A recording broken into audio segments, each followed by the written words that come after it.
أشار القرار الوزاري رقم 39 على 2016 بإصدار اللائحة التنفيذية لقانون السياحة، وجاء في الفصل الأول المتعلق بالتعريفات والأحكام العامة، وبالذات في المادتين 1 و2 1 و7 اللتين عرفتا مواقع التخييم بالمواقع المخصصة والمهيئة للتخييم المؤقت والمرخصة من وزارة السياحة، ولكن لم نجد لها إلى الآن أي اشتراطات وإيضاحات أو أحكام وضوابط تجيز للمتقدمين طلب الحصول على هذا النشاط.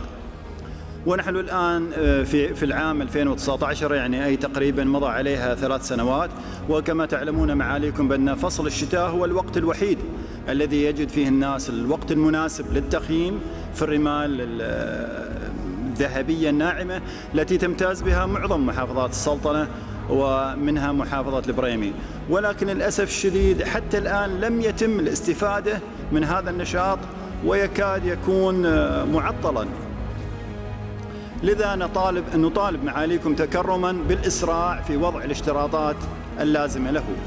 ومن جانب آخر أشارت المادة 27 من نفس القرار إلى أنه يجوز للوزارة تخصيص أرض سياحية حكومية لإقامة مواقع للتخييم، ولها أي للوزارة أن تحدد الحد الأدنى من الخدمات الواجب توفيرها من قبل المرخص له. السؤال هنا معاليكم، أين هي تلك الاشتراطات للخدمات الواجب توفيرها من قبل المرخص له؟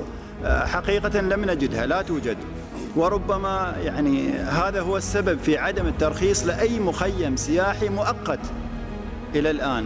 أرجو التوضيح من معاليكم. بعض الأحيان ترى احنا لما نضع اشتراطات يعني كأننا نلزم الأشخاص بهذه الاشتراطات. احنا تركناها أنها مفتوحة للإدارة، وأنا سبق رئيس الإدارة حدثني عن هذا الموضوع، قلت له تصرف. يعني الآن إيش إذا كان موسم هذا الأراضي موجودة تابعة لوزارة السياحة تقسم، وكان أنا أعتقد مناسبة كان يفترض أن تكون في إيش اسمه تلة العنيق، كان حول هذا الموضوع، فهو يعني مفتوح لا أبدا. وخاصة نراعي المحافظات يعني اللي تتطلب جهود كبيرة في الاستثمار فيها، بأن مثل هذا الجانب داعم للسياحة المحلية ولأهالي المنطقة.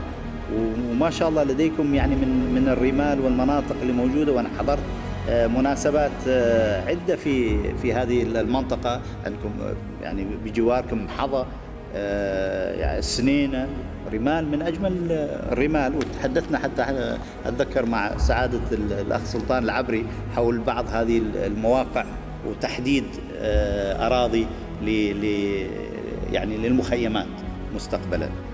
ربما يكون تصريح من معاليكم بأن الإدارات في المناطق، ونتكلم هنا عن محافظة البريمي، هي المسؤولة عن تحديد الاشتراطات التي تراها مناسبة للسماح لمن يرغب في إنشاء مخيمات سياحية مؤقتة، لأن حقيقة دائما يعني يرد الأمر على وزارتكم.